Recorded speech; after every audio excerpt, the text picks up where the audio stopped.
Hi everyone, we're here at John Sadler's Auto Repair, and we have a 2006 Scion, and when you drive it on the road, he had both his axles changed in the front because it was clicking when you turn. Then they did the job, he got the vehicle back, and it has a ding, ding sound every time you hit a bump or turn or get a certain angle. And what we found out is the cotter pin was in the slot. I just removed this, but the nut is loose on the lower ball joint. And by having that nut be loose, this joint has a taper inside of here. This housing has a taper. So when that's loose, when you put a load and something goes on the bottom of the tire, that's going to make that sound. If we go to the driver's side, I still have the cotter pin in here like it was, and you can see this side's worse. There's all kinds of play on this side. And you can hear a noise just by moving that.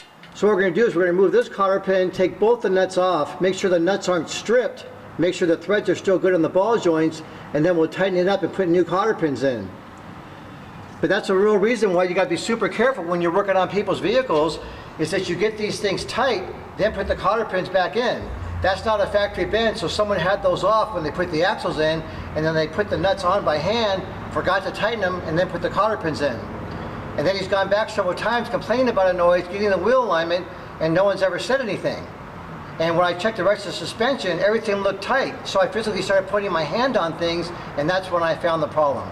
So you got to be a real investigator to find these problems. Just because you see a cotter pin in the hole doesn't mean anything. So thank you very much. Have a nice day.